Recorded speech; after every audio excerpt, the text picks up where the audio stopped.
Carta de Paulo a Filemão. É um capítulo só. E essa palavra aqui, ela tem falado no meu coração aí, já vem uma semana já meditando. Carta de Paulo a Filemão, capítulo 1, verso 8. Antes de Hebreus aí, Hebreus, logo antes tem Filemão, é um capítulo só. Vamos ver aqui, verso, isso, antes de Hebreus, tem Hebreus logo antes, um livro antes, uma carta antes. Aí, Filemão, capítulo 1, verso 8. Isso. Verso 8 diz assim: pois bem, ainda que eu sinta plena liberdade em Cristo para te ordenar o que convém, prefiro todavia solicitar em nome do amor, sendo que sou Paulo, o velho, e agora até prisioneiro de Cristo Jesus. Sim, solicito-te que em favor de meu filho Onésio, que gerei entre algemas. Ele antes te foi inútil, atualmente, porém é útil a ti e a mim. Eu te envio de volta em pessoas, quero dizer o meu próprio coração. Eu queria conservá-lo comigo mesmo, mas em teu lugar me serve nas algemas que carrego por causa do Evangelho. Nada, porém, quis fazer sem o teu consentimento, para que a tua bondade não venha a ser como que por obrigação, mas de livre vontade, pois acredito que ele veio a ser afastado de ti temporariamente, a fim de que o recebas para sempre.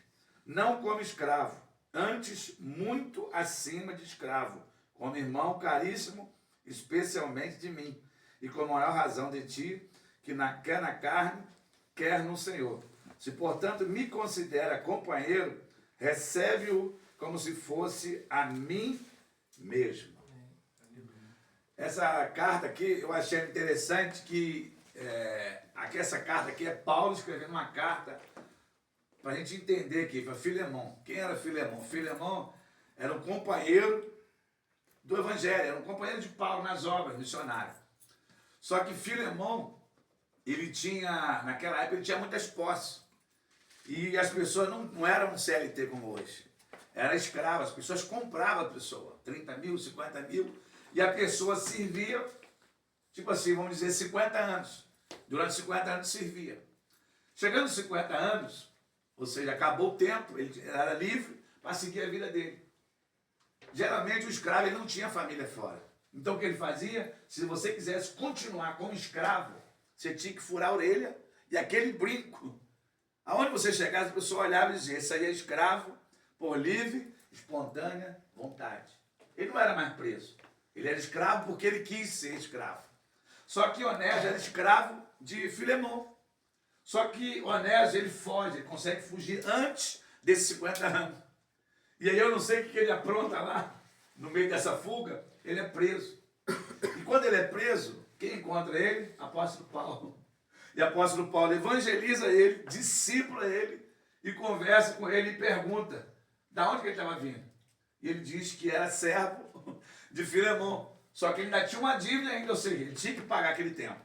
Então Paulo, depois de discipular ele, discipulou Onésio, aceitou Jesus, fez o discípulo, preparou e diz: olha, agora eu vou escrever uma carta para o nosso companheiro em Cristo, que é Filemão. Parece que é uma coincidência, né? E aí Paulo escreve essa carta aqui, né? Poderia te pedir assim, mas eu quero te pedir em amor, que você receba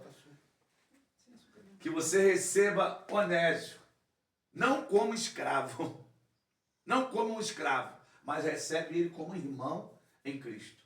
E se você fazer isso com Onésio, faça isso, talvez não por ele, mas é um pedido meu, porque a partir de agora, eu sou servo de Jesus Cristo, e Onésio também é servo de Jesus Cristo. E fazendo assim, você estará abençoando, não somente Onésio, mas estará abençoando a minha vida. E essa foi a carta que Paulo escreveu para Filemão, porque, e aqui, a Bíblia termina dizendo que Filemão aceita Onésio, não como escravo, mas como irmão em Cristo. A partir de agora ele passa a ser companheiro, cooperador do Evangelho. Aonde Filemão estava Onésio. Paulo, quando sai das cadeias, encontra. Então aquilo que é o texto, a palavra Onésio, quer dizer útil. Parece que é até interessante, né? Paulo usou o significado do nome dele para mandar uma carta. Aquele que te foi inútil, né? Hoje é útil. Usou o nome dele para dizer, olha, outrora ele era inútil. Por que inútil? Ou seja, ficou devendo ele. E Paulo escreve assim, se ele te deve alguma coisa, coloca na minha conta. Olha só que responsabilidade. Se ele te deve alguma coisa, coloca na minha conta. Então, quando a gente olha para isso, a gente vê que é o próprio Senhor Jesus falando. Jesus que nos pega assim, né, como escravo do mundo, nos liberta de lá, paga a nossa conta e diz, a partir de agora você está livre. E Paulo fez isso, ó, aceita ele, mas não como escravo. E se ele te deve alguma coisa, coloca na minha conta. E Paulo tinha situação financeira para isso? Não. Mas ele diz, olha, o amor que nós temos em Cristo, a gente vai receber esse irmão aí.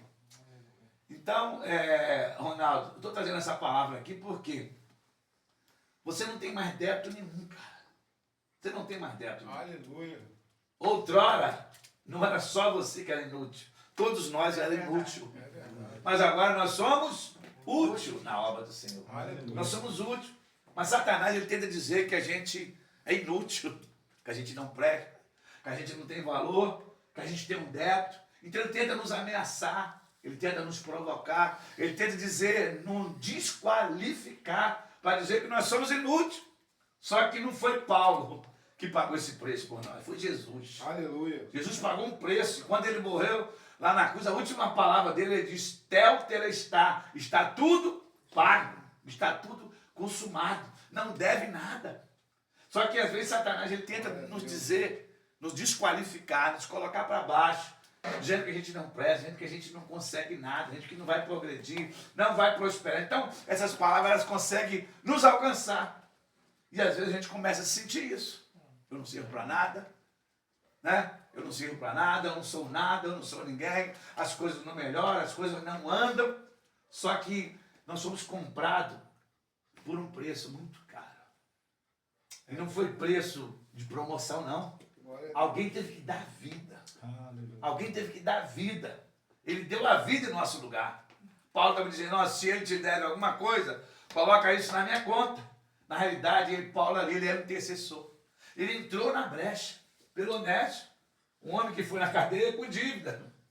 Né? Estava devendo. E Paulo pergunta, qual é a tua dívida? Eu tenho uma dívida com o meu antigo senhor, Filemão.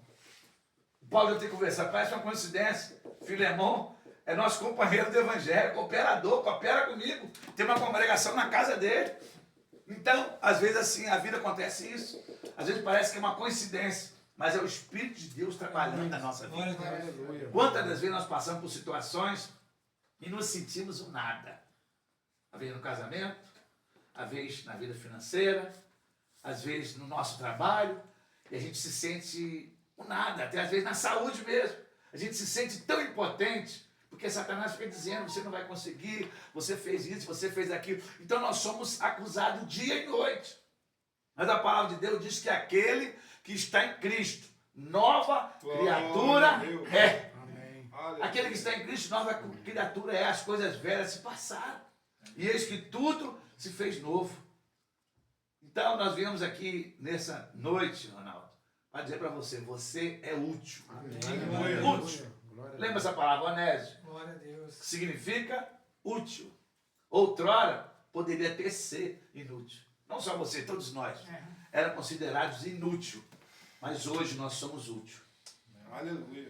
E o interessante que quando a gente enche isso aqui, a Bíblia fala, né, a gente usa muito esse jargão. A boca fala do que o coração é cheio. Mas na realidade é bíblico isso. Quando a gente está cheio de Deus, Satanás ele vai tentar colocar alguma coisa.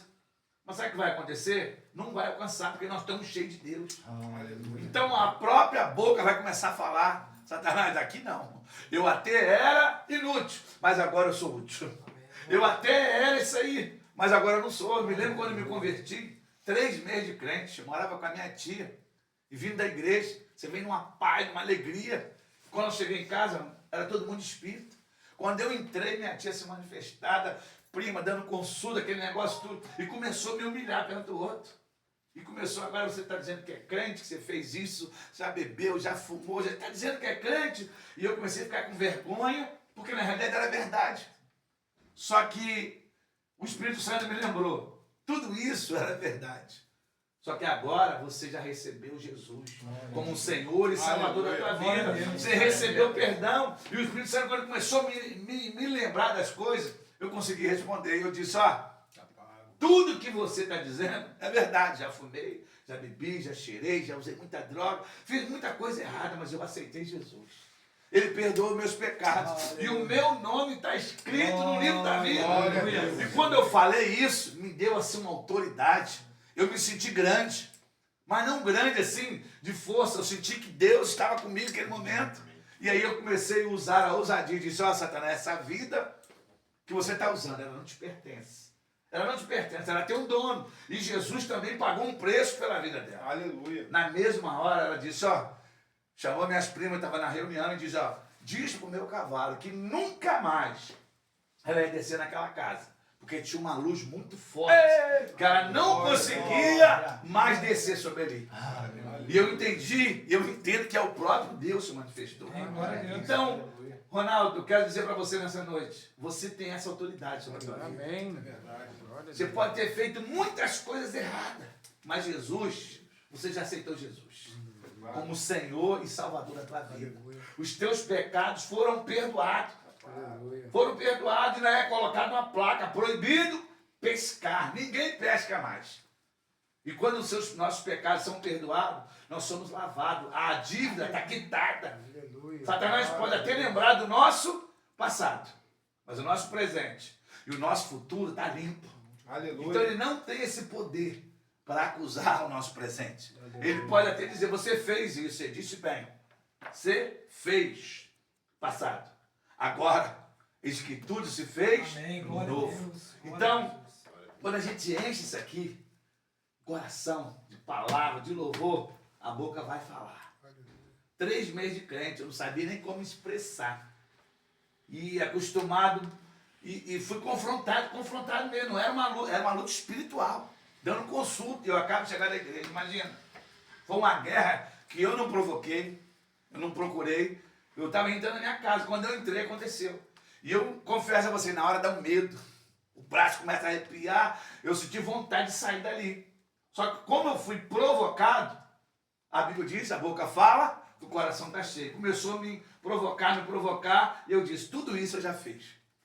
Porque Satanás, ele quer nos envergonhar. Mas quando você diz, eu já fiz, e ele pensa, está vendo aí? Ele já fez, já bebi, já fumei, mas eu aceitei Jesus. Aleluia. Eu assumi a minha fé. E quando a gente assume a nossa fé, sabe o que acontece? O mal vai embora. É porque às vezes nós temos Jesus, mas é igual Pedro, a gente nega, a gente não assume a fé. Agora, quando tu assume a fé, tudo isso eu fiz, tudo isso, mas eu aceitei Jesus. Perdoou meus pecados. Meu nome está escrito no livro da vida. E se eu morrer hoje, eu sei para onde eu vou. Acabou. Então, a partir daquele momento, o Espírito Santo ele toma conta do ambiente. Toma conta da nossa vida. E aí essa força que eu senti, não é força de músculo não, é a força que Deus nos dá.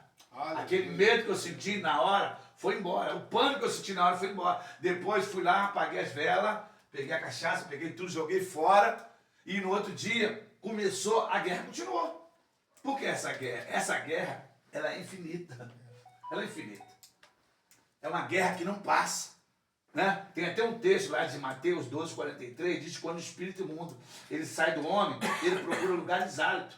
Aí ele não encontra, ele diz, voltarei para a casa de onde eu era. E se ele voltar e encontrar essa casa limpa, sem a presença de Deus, sem a unção de Deus, a Bíblia diz que esse que saiu, sai e volta com mais 7. E o segundo estado é pior do que o primeiro. Então, o Senhor não dá uma estratégia. Como a gente vencer a vida espiritual? Mantendo essa casa cheia da palavra, aleluia, cheia da unção de Deus. E aí ele vai voltar, mas quando ele voltar, ele vai encontrar a casa cheia. Contando a casa cheia, ele não vai ter argumento. Não vai ter argumento, porque a boca fala que o coração está cheio. Aleluia. Ronaldo, nós viemos aqui para dizer isso para você. Amém. Você outrora era inútil, mas hoje Amém. Glória a você é Deus. útil. Aleluia. Quando vier algum pensamento sobre a tua vida, Glória a Deus. dizendo isso, e tirou outrora eu era, mas agora eu sou útil. Eu sou um honesto. Glória a Nós Deus. somos um honesto. Aleluia. Nós somos útil. Nós somos útil para o reino dos céus. Aleluia. Nós vamos orar nesse momento, nós vamos clamar a Deus mais uma vez. Vamos ver esse lugar. Já ia te chamando de honesto, bem aqui, Ronaldo, para a gente clamar pela tua vida.